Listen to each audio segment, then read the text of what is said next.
Ladies and gentlemen, on today's podcast, we have the privilege of welcoming Alex, a true visionary and pioneer in the realm of remote work and job flexibility. For nearly a decade, Alex thrived as a dedicated employee, climbing the corporate ladder, enjoying inv- inviolable pay, and relishing in the camaraderie of his colleagues. Yet, amidst this success, he felt a string for something more, a touch of audacity, the thrill of unpredictability, and above all, the allure of freedom. In a bold move, Alex embarked on a journey of self discovery, bidding farewell to the comfort of his job and relocating to Spain. But his story doesn't end there. In the midst of a global pandemic, when most sought security, Alex dared to defy the norm. Teaming up with a colleague who shares his vision, he embarked on a daring venture, the inception of JobGather, a groundbreaking platform for remote first companies.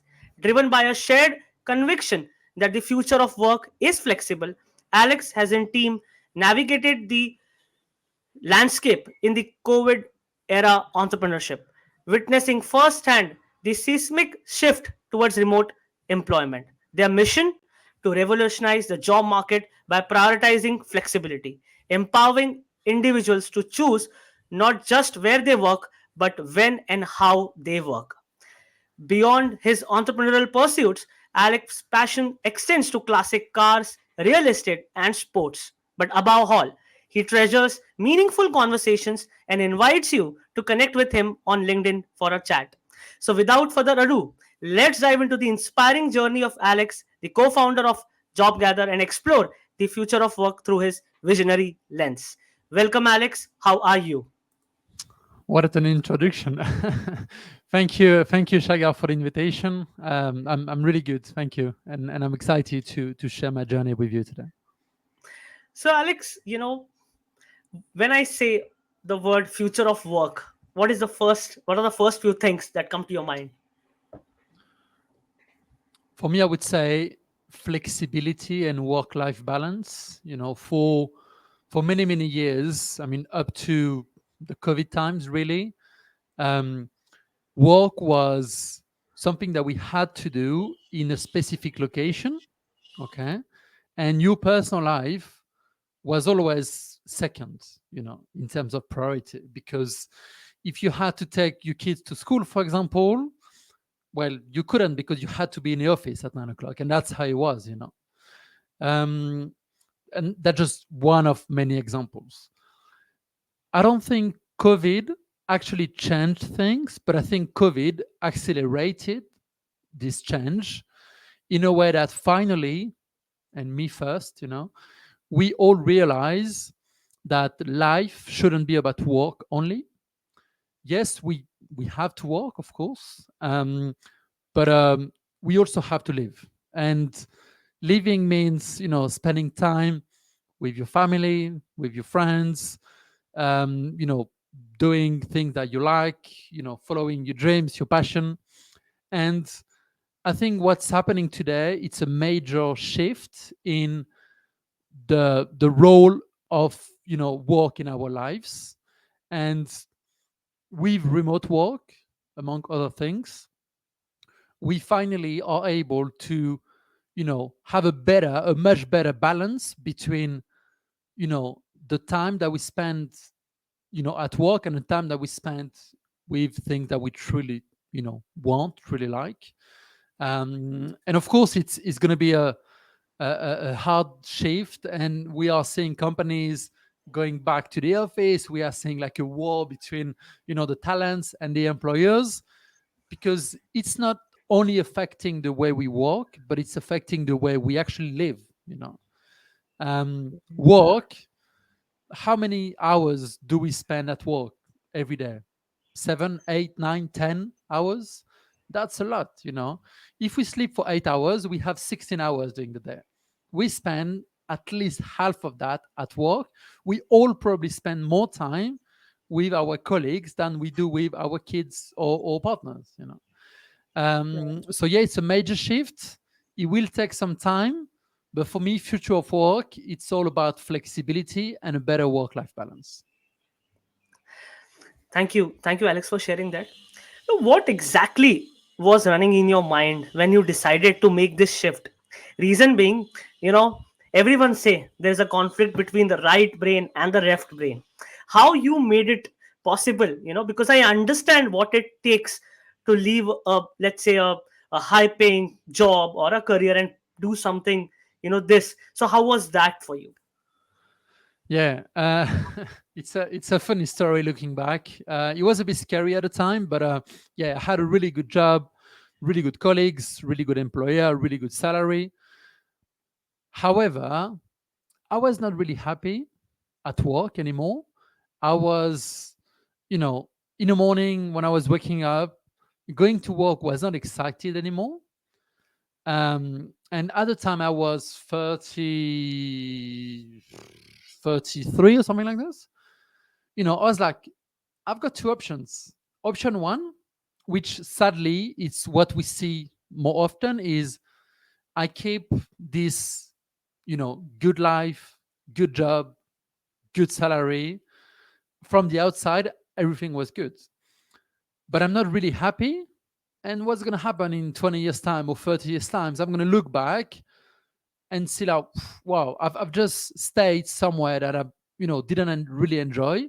What's the point of spending 8, 9, 10 hours a day, some like, in a place where you're not really happy? So that was the option one. And if I was, hearing people around me, that's what people push you to do. Oh, but don't take too much risk. You have a daughter, you have a mortgage, this and that. Just stay where you are. And option two was just leave that place and find something better for me, Um, and since I'm young, I think I've always been in a situation where I like to take risks, and I think that's what excites me. And yes, sometimes you lose, and I would say sometimes you learn. So I just one morning wake up and I just called my ex manager at the time, and I just told him I'm just gonna quit after 9 years in a business. I had nothing ready. I had no CV ready. I had no interviews lined up. The only thing that I knew was I would move to Spain in the next month, and all that happened um, 2 weeks before lockdown happened. So yes, it would be scary, but at the same time, I always think in my mind everything will be fine. So I was not that worried. Mm. Wow. Wow. Alex, I can completely relate to this.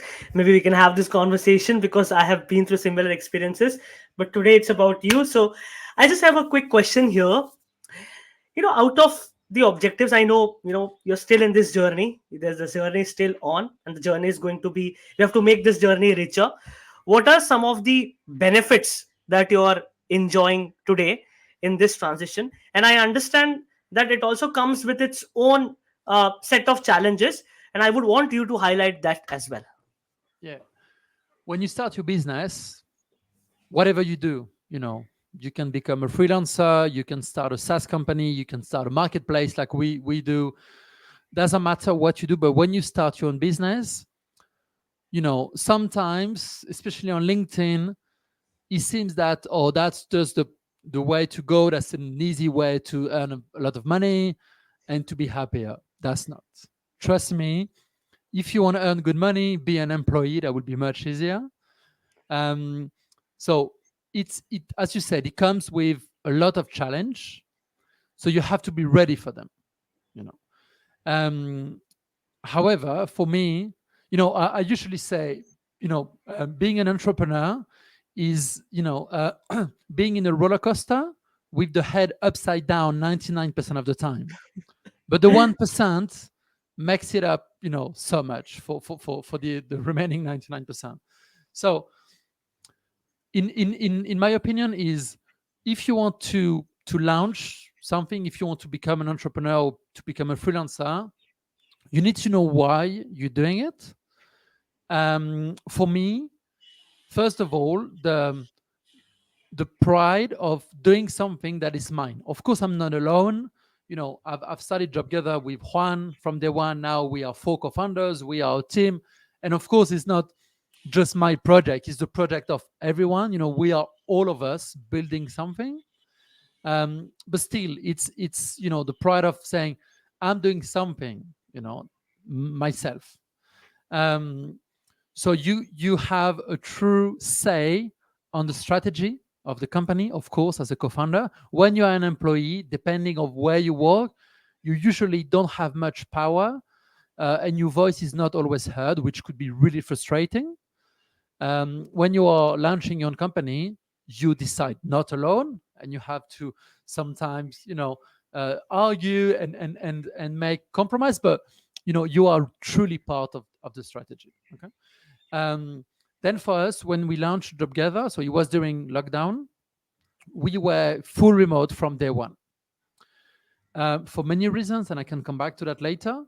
But today, being a fully remote company really helps me to, to just spend my day the way I want. Sometimes I would wake up early and start to work at 7. Not often. I'm not a morning person, but sometimes, it's good that I do that. One week out of two, I have my daughter with me. For example, this week I have her. So in the morning, I have time to spend time with her in the morning. I will take her to school, come back, and then work. And again, around 5 o'clock, I will go and pick her up and spend the evening with her. And because the week I have her, I spend more time during the day with her. It will be more likely for me to work at night. Once she goes to sleep around 9, then I will work again. You know, so it's really helping me to balance this work life and personal life. Um, and yeah, so for me, that's, I would say, the main benefits. The challenges, to also talk about it, is, we didn't pay ourselves for the first 2 years, zero. So it is hard. So luckily, with my job before, I saved money so that I could have a bit of saving. But what does it mean? That means you don't go on holidays, you don't go to the restaurant, you don't buy clothes, you don't really do much. So your social life is impacted, and sometimes it's frustrating when you see your friends. Oh, I'm going on holidays, wherever. No, my holidays for the last 4 years, I've been going to my parents' house. Um, so that's something that could be frustrating, especially when you were an employee before and you had a salary and you were used to have like a certain lifestyle. You're not going to have that at the beginning, of course. And that's what I wish to everyone. Once things start to pick up and you can pay yourself, you know at the beginning it would be a small salary, and then it would be bigger. Then you know you could get your lifestyle back, but that's not going to happen at the beginning. So that's something also to take into consideration, when you launch something. And of course, you work much harder for the first, now I would say not as much, but at the beginning it was work every night, all weekends. You just work all the time because Yeah, no one's here to do the job for you. At the beginning, you are just a few people. You don't have money to pay employees. You don't know how to do it. Well, no one's going to do it for you, so you just learn. I've learned yeah, so much. I'm like a salesperson. However, I learned so much about so many different skills because no one else is here to do it. So that's mm, difficult, but at the same time, for me, was exactly what I wanted, exactly what I needed, to be challenges. So I basically challenge myself every day, and I learn so much every day. you know and again, wonderful. putting the hard work doesn't mean that you will succeed. Nine Hmm. companies out of 10 die the first year. So you also Yes, need to be, aware that yes, to succeed you need hard work, but hard work is not the only condition to succeed, yeah, which could be really yeah, frustrating, but that's how it is. yeah, yeah, So yeah. Absolutely, Alex. Absolutely, for making that point. So, Alex, what is a big gap that job gather is trying to fill globally? It would be great, if you talk about it. yeah. So um, JobGather, we are today we have the largest inventory of fully remote jobs. Okay. Wow. On the website, we have around 175,000. truly remote jobs, okay, available. No hybrid, all remote. Okay. When we decided to launch together, we realized that, as I mentioned before, since COVID, people realized that they want more flexibility. They want more, remote options. However, when you look at the big platforms, the LinkedIn, the Indeed, they are not made for remote. And the reason why is they work per country. Let me take an Hmm. example. You, Yep. Shaga, you are based in India. So let Yep. me take an example. You tomorrow want to find a remote job. Okay. Yep. You want to Yep. stay in India because that's where you are, that's where your family is. You don't want to move country. Okay. If you go to the main platform, the LinkedIn, the Indeed, and you type whatever, head of marketing, remote India, you will mostly see Indian companies hiring people remotely from India. Yeah. I would say you lucky India is a big country. So you could potentially find a good remote job with an Indian company. Okay. However, today, especially with the technology that we have, why would you limit yourself to work for an Indian company? You could Yes. easily work for an American, a German, a Japanese, or whatever company remotely from your country. You don't even have to be in a big city anymore. You can be living in a countryside in a remote part of India and be working for a German company. However, in these main platforms, you will not find these opportunities because Hmm. how do the big platform work if you are an employer? Let's say now I am the German employer and I want to find someone remotely from anywhere in the world. I don't mind where the person is. If Hmm. you post the role on LinkedIn, you have the option to put remote, but you have to select one country. So Hmm. the German employer most likely will select Germany. So Hmm. on one hand, you will have a remote job posting, remote from Germany, and you are in India, you will never find this opportunity. So you will never Hmm. be able to apply to this role. You will never be able to get that job. So what we are doing it differently.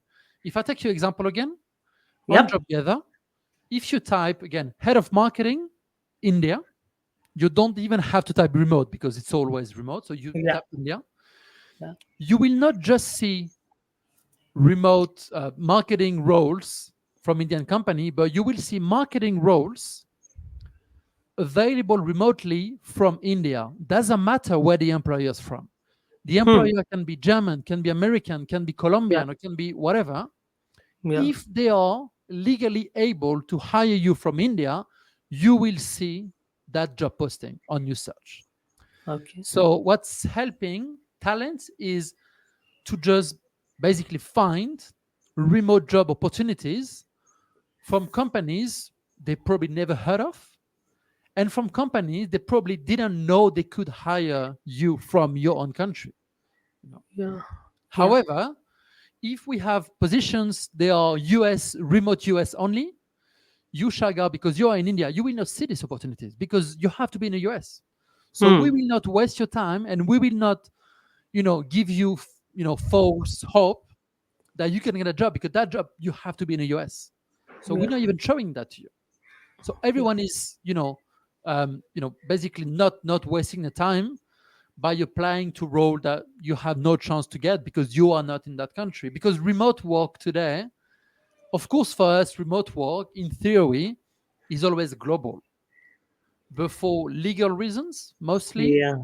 sometimes for cultural reasons, the companies sometimes can limit the search, the candidate search, to a country or a region.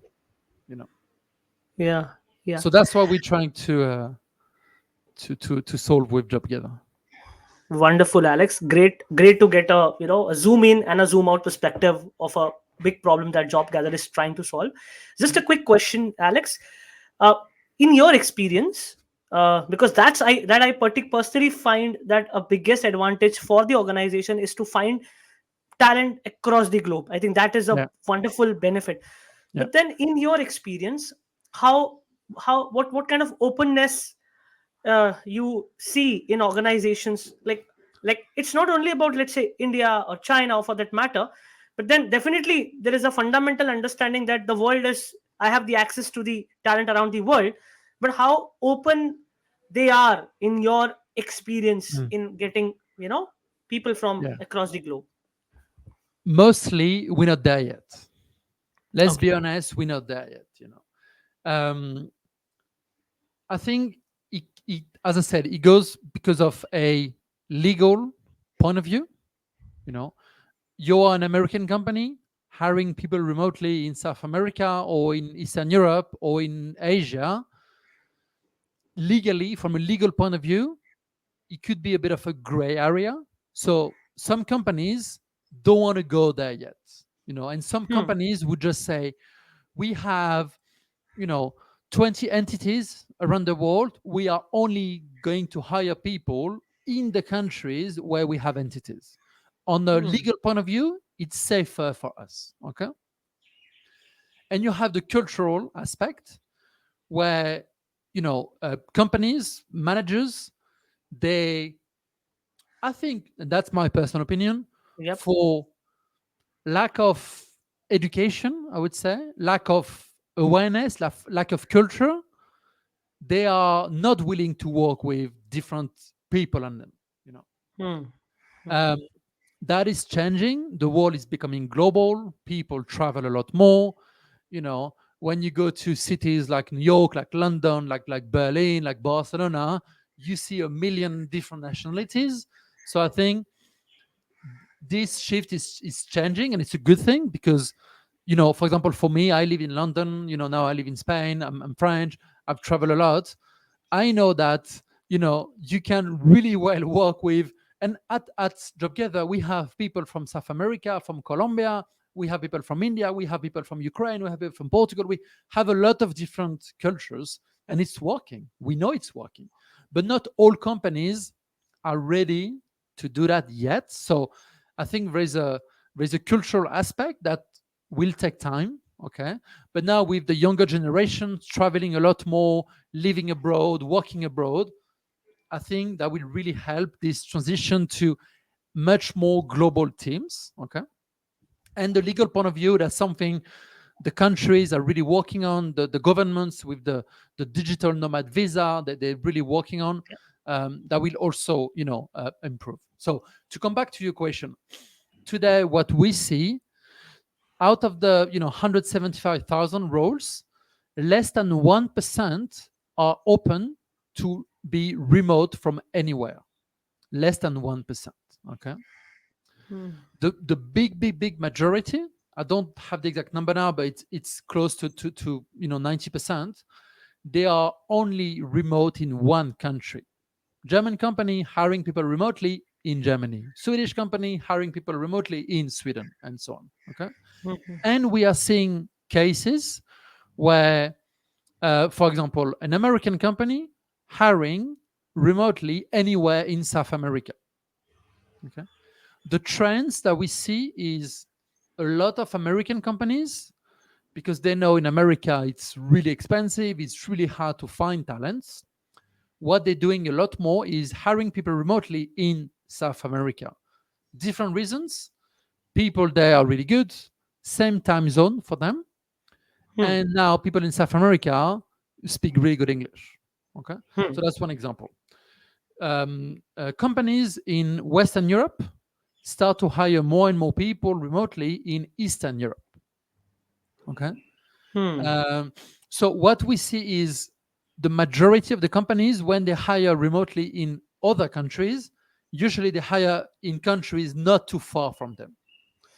Also, Hmm. one of the reasons is, even though they accept full remote, they want to meet, which is a good thing, of course, to meet Yeah. sometimes. It could be 2, 3, 5 times a year. They want to meet.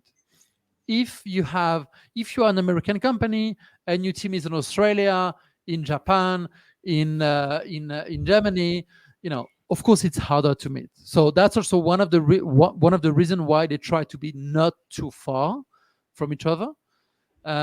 So yeah, to answer your question, we're not there yet to a fully global remote world. It's improving.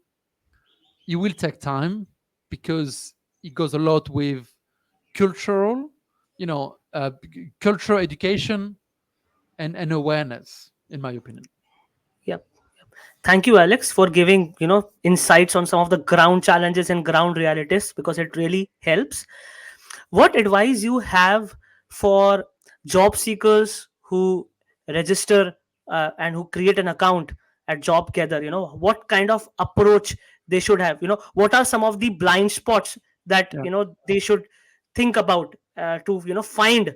Because I think that is where even you would feel success. So just Yeah. thought of addressing that. Yeah. I actually have some tips. Finding a job is difficult. Finding a Hmm. remote job is much more difficult. Let's be honest. Hmm. Why? Hmm. Because every day more and more and more people want a remote job, Hmm. and the number of talents looking for a remote job grows much faster than the number of companies offering remote job. Hmm. So, you know, every week I just hear from companies saying, "Oh, I've just posted a role 24 hours ago. I already received six, seven, 800 applicants in one day." So what the company is actually doing, they just stop, they just close the role. It's not being published anymore. So first of all, you have to be quick. Okay, set up alerts. Then, as soon as the Hmm. role is being published, you know that it might be published only for a few days. So just be quick and apply quickly. Okay, that's the first thing. Second thing, you need to find the right balance between volume and quality. I always say, don't apply to 200 roles every day. That's just too much. And if you do that much volume, the quality is not there anymore. You would just lose quality. Apply to less roles. You still need a bit of volume, of course, but apply to less roles.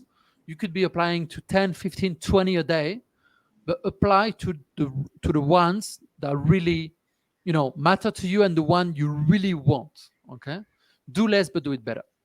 And applying is just one little step that you have to do, and you have to apply through the right channels because that's the process. Okay. Hmm. However, imagine the recruiter has a pile of 600 CVs. Okay.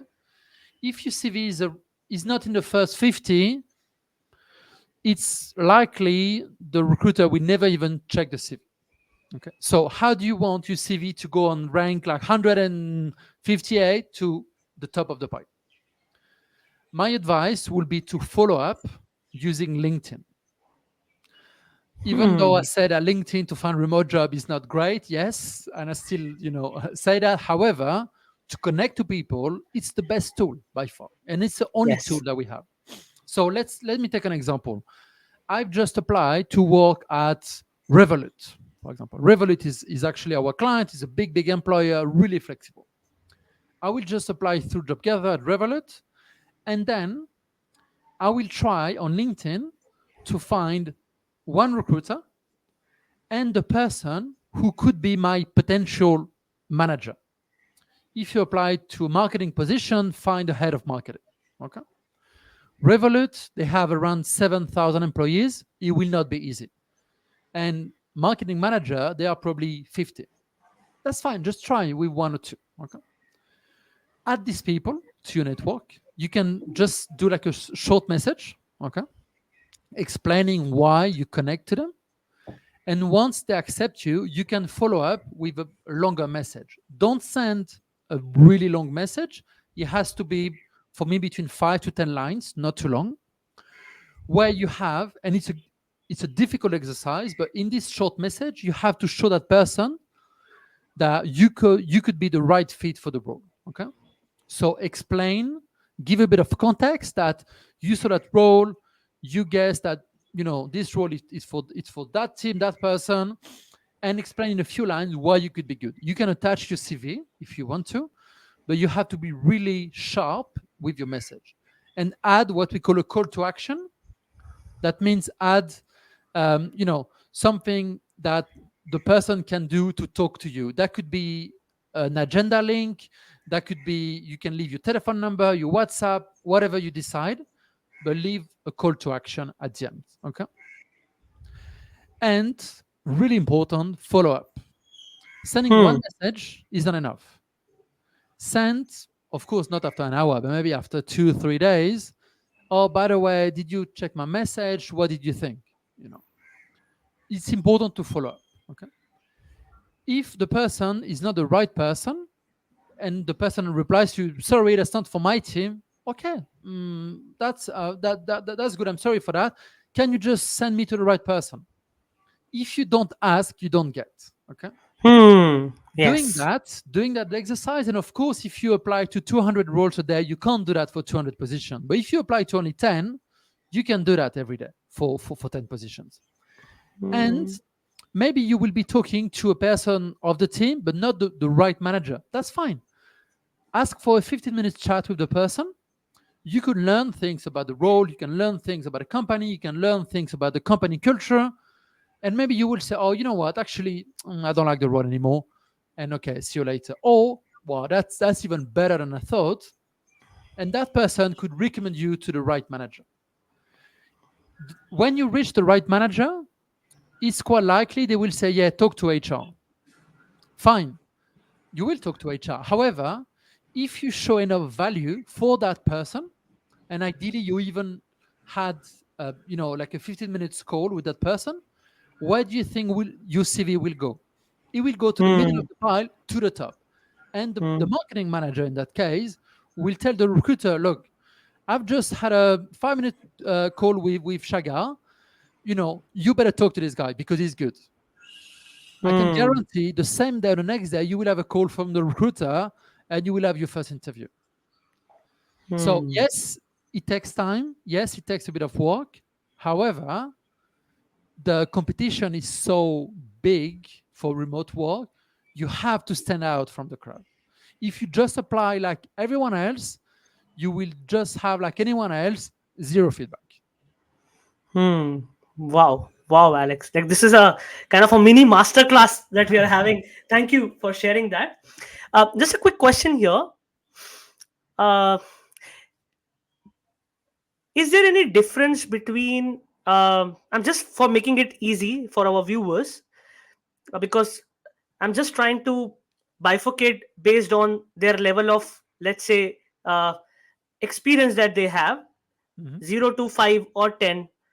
Let's say the second set of job seekers could be in their 30s to 40s, and the third is from 40s to 50s. Okay. mhm, Now, Alex, how the approaches could be different from the ones who are in their 30s to 40s and 40s to 50s? I'm just bifurcating it because they have their own level of experience, understanding, have their set of beliefs. So I would want you to, help them as well. Because the reason why I'm asking this is because I know someone like within in your example, and maybe so many of us who have been through that journey, who understand now the value of remote, being part of the remote teams, and who can actually deliver for the remote first companies, and they are now struggling. Okay, how do I, mhm. how do I stand out? So what's your suggestion Yeah. for them? And it's an interesting question because I realized over the years that never in our life we are being taught how to apply for a job or haven't how to look for a job. They don't Yeah. teach you that at school. And once Yes. you actually start working, if you are like a top profile, you can be headhunted and people can actually come to get you, but that only happens to a very tiny part of the people. And otherwise, we just don't know how to look for a job. We are not updated. We don't know which platform to use and we don't know how to do it. So, to answer your question, for me, if you are 25, 30, 50, it doesn't matter. Hmm. Your age, Okay. your experience doesn't change anything. The main objective when you look for a new job is to be able to show what you can bring on the table to this employer. Okay. Of course, when you are 25 and you've only worked 6 months in an internship, you have less to bring. But the role you will be applying to don't expect you to have a lot of experience. Of course, if you are 50, if you are working for 25 years, you bring a lot more on the table. but you will also being paid more and you will expect a lot more. So my point is, doesn't matter how long you've been working, the approach should be the same. How can you show your potential next employer the value you can bring to the table? So you need to be really sharp in the messages that you send. I receive every day messages that are like 50 lines long. I'm telling you, I'm not even reading one line. It's just too long. It has to be short and sharp. Okay. You need to make the effort to go and to actually get what you want. As I said earlier, sending a CV and waiting is not working. you know if you want something, go get it. Okay, first, because no one does it, so you will you know naturally stand out, by actually proactively you know doing that. So yeah, go get it, show um, the value you can bring, follow up, that's really important. And I would say, even before that, is create a network. I really wish, when I was Mm. studying, so now that's long time ago, 15 years ago, I really wish that someone told me the importance of network. Okay. When I mean Mm. network, is not just LinkedIn connections. Of course, LinkedIn connection is a way to build your network, but network is connecting with people. Okay. That could be through a Zoom call, that could be having a beer, that could be, in a lot of different ways, but connecting with people. Because when you have a strong network, you can ask these people. For example, if tomorrow I want to work for Revolut, I have contacts working at Revolut. What I can do, I know I can go to these people and ask for advice, for favor, and I know they will do it for me. And so, building a network, of course, LinkedIn is an amazing tool to do it. So connect to people in your world, in your field. Okay, ask for a virtual coffee, 15 minutes. Try to do this exercise once a week, twice a week if you can. It's not much time, but it's a lot of value. Okay. And when you do network, you need to think of two things. Don't expect short term return, otherwise, you will just stop, because Yeah. you will not get short term returns. Okay. Building network is a long term game. So don't expect anything straight away. And always have in mind, give first without you know expecting nothing in return. I know Yes. it's not how we are being taught in life, which is wrong, but give first and don't expect anything in return. Because if you give first, I guarantee you, if in 6 months, 1 year, or 5 years, you go back to that person and you already gave them something, it could be an introduction, it could be a contact, it could be whatever, they will give something back to you. Yes. Yes. In fact, this particular aspect is so scientific and spiritual at the same time, Mm. because people want to help. People have a deep urge to help. It cannot be, and absolutely right. Absolutely right. Thank you. Thank you, Alex, uh, for sharing that. So, what's stage two for JobGather? I think it's been 4 years now. So, what are the new things, new events, new initiatives lined up for 2024? So, I mean, yes, the company is 4 years old, but we are still a young company. Really, the objective that we want. So today we have, by far, as I said, the largest inventory of fully remote jobs. Our competitors, they have 5, 10, 15, 20,000 roles. We have 100 and 75,000. So we want to keep growing the inventory. Every week we are adding thousands of new roles. So all the roles are updated. When the roles are outdated, we just take them off and we just add the new ones. So of course we want to keep growing the inventory. Okay. And a big objective, of course, is being known. So we are already attracting million of talents every month from over 100 countries. So we already have a really global audience, but of course we want to keep growing that audience. We So that's working on the brand to be known by anyone our dream really is tomorrow, if someone in Nigeria or Pakistan or Colombia is looking for a remote role, I want them to think, okay, I'm going to go on job gather. That's a big objective, and it will not happen overnight. Of course, we are working on that, but that's really the big goal, because what we want is being able to, and that's already happening, but that's what we want to keep doing, is wherever you live, wherever you are based in the world, we want to be able to offer you a remote opportunity, you know. So already now, wherever you live, you almost always have, you know, job opportunities for you. But of course, if we have more roles listed, we will have even more options for you, you know. And on the B2B side, of course, now, especially in the tech industry, the one hiring remotely the most, they're not going through the easiest time. You know, we've seen a lot of layoffs, we've seen a lot of hiring freeze, um, from these big tech companies. But what we want is being able to help them finding talents wherever they want, because a big challenge for companies today, and where we really bring value today already to companies, is, you know, I don't know, they are a American company, they want to hire people in South America. Well, almost every time they just don't know how to do it, because LinkedIn is not the right tool, Indeed is not the right tool. You have local job board, but if you want to be visible in, you know, the 20 countries of South America, you don't want to be publishing and paying 20 different job boards. So what we want is keep helping these companies to find talents from everywhere. And finally, we also have this advisory part, when we really are here for the companies to help them with the strategy. We share data, we give them advice how to improve their job posting, in which country they could potentially find the better talents. So we really have this advisory part of the business as well that we want to keep pushing. Thank you, Alex, for sharing about the sites.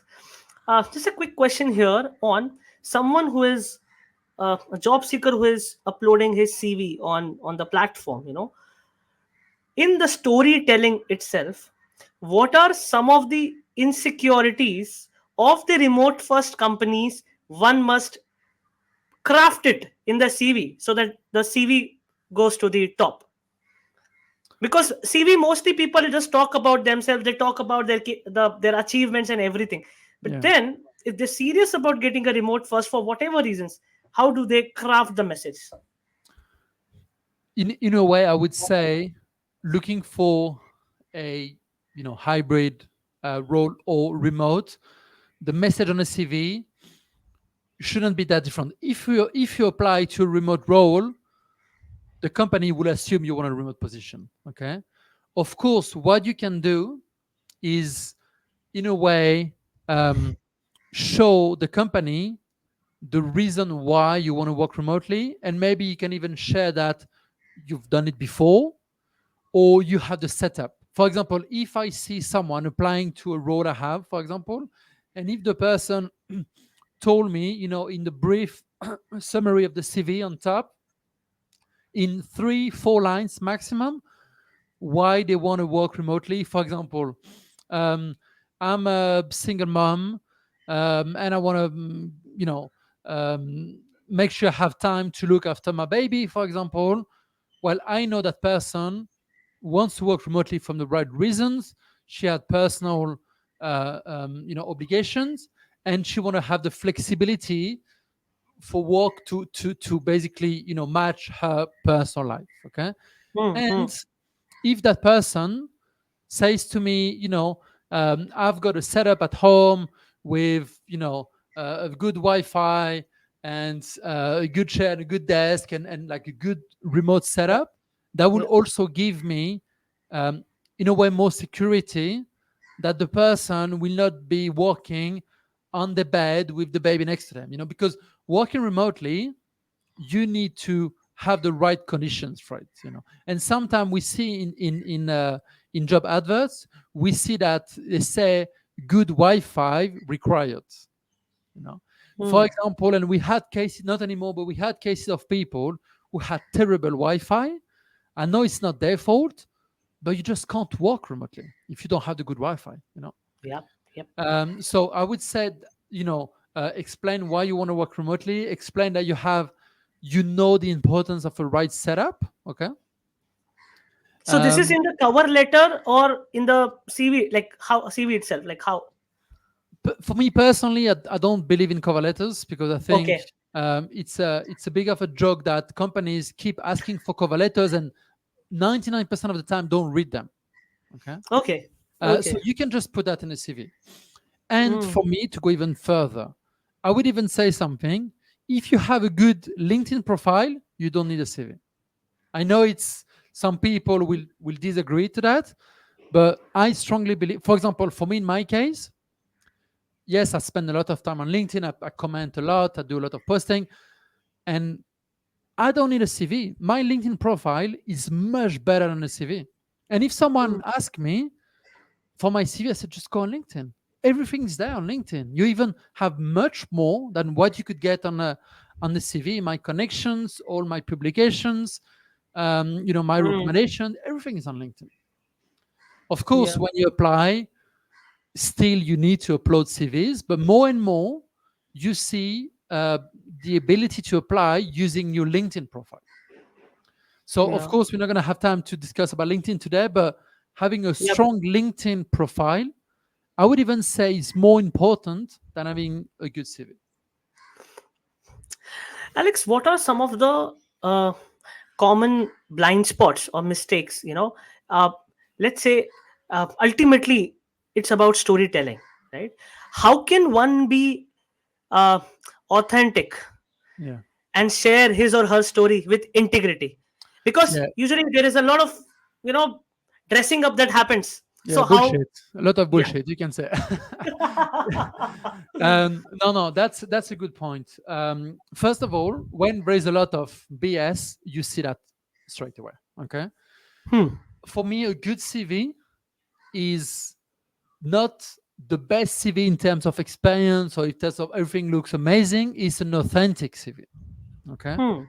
Be yourself, and if the employer doesn't like your CV, doesn't like you don't want to work for that employer. You know. Hmm. So you'd rather be authentic on your CV, and then you will attract a company who wants to work with you, of who you are.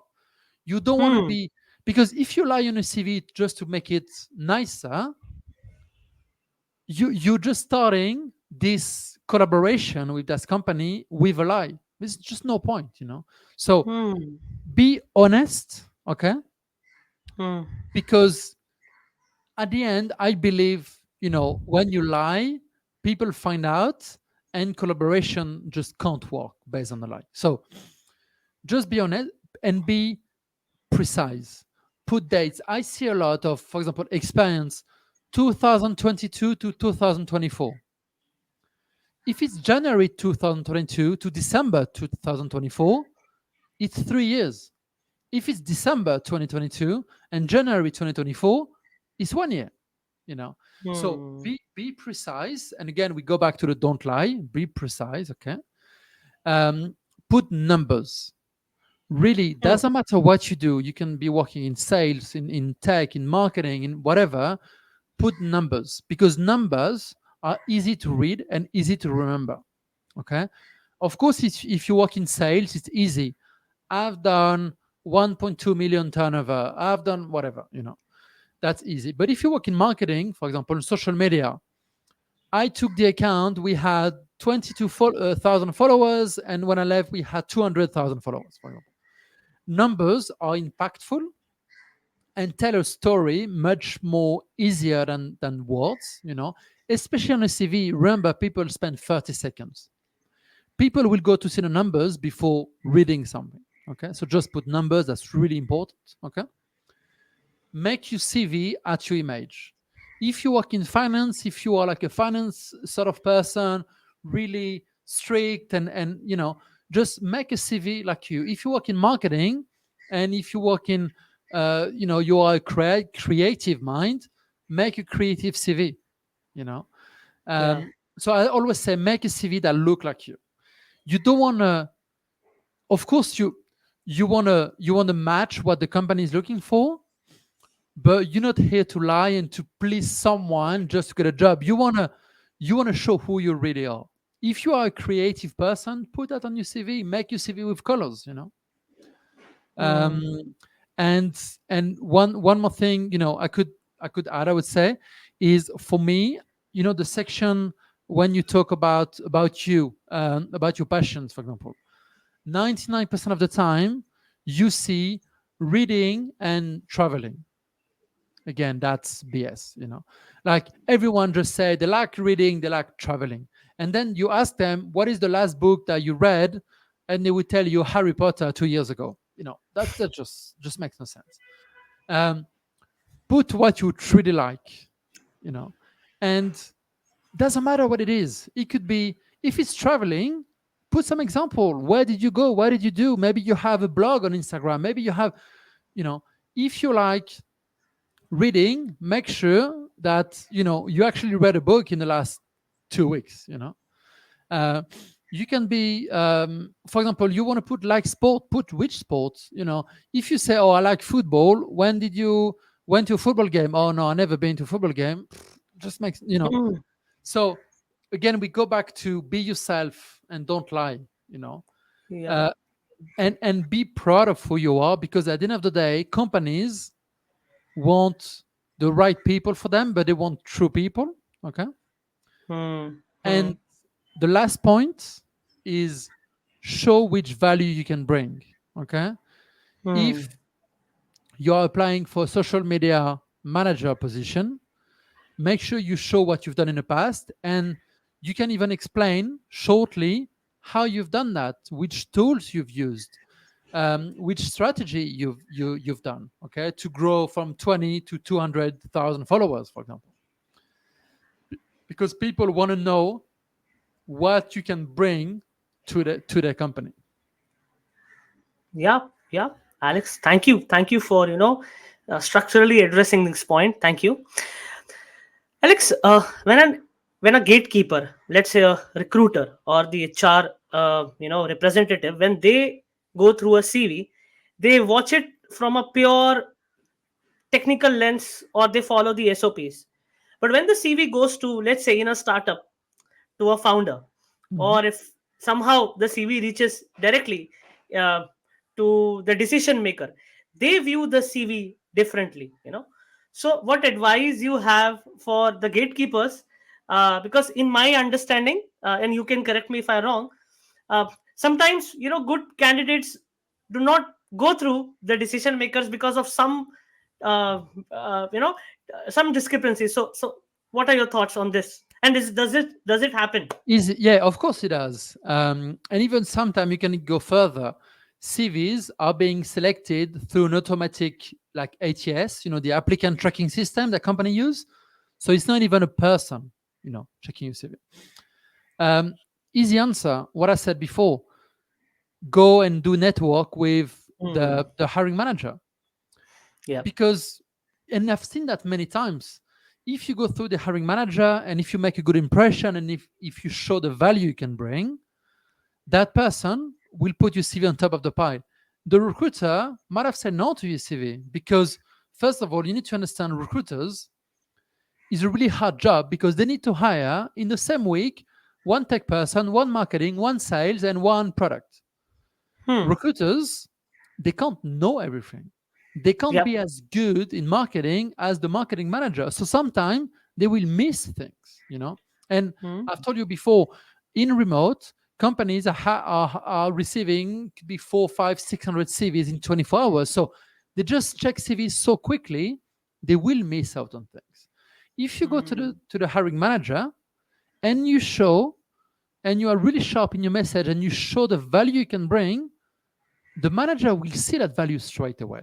And then we'll tell the Hmm. recruiter, oh, by the way, talk to Shaga. He's really good. Yeah. So for me, Yeah. that's the best way to do, because of course you need to personalize your CV based on what you apply for.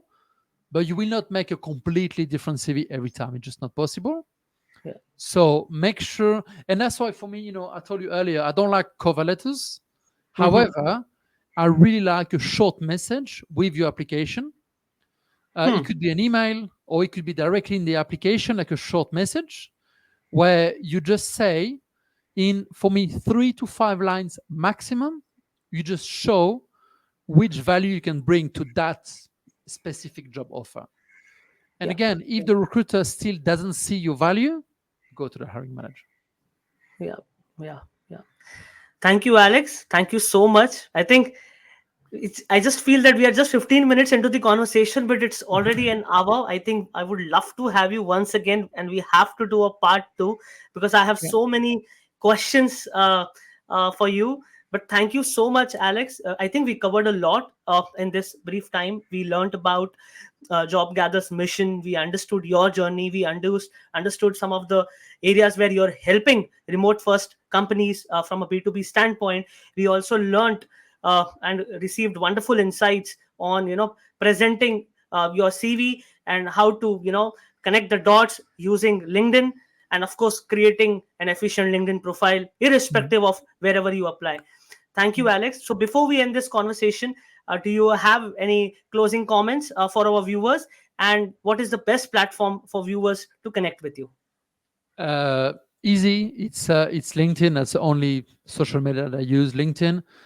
Just follow me, connect with me. If you have questions, send me a message. I'll, unless you are selling me something that I don't need, I will always reply to you. I will always take the time to reply to you. So yeah, please feel free to connect with me. And no, as I said, the job market is difficult at the moment, especially in the remote world. It is difficult. However, if you do things that no one else does, like going to the hiring manager, create content on LinkedIn, stuff like this, you can really stand out and you can really make your life easier, get that remote job, and get a much better work-life balance. So don't give up, but you need to do the extra mile to stand out. And Shaga, for you, thank you very much for inviting me. It was really nice to share a bit of my journey and some tips, and I hope it was useful to job seekers.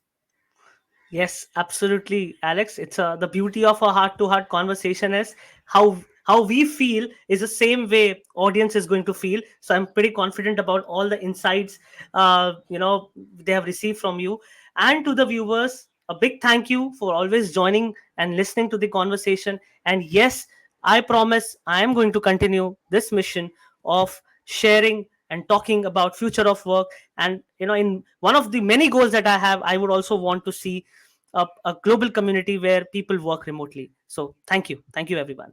Thank you, Shaga.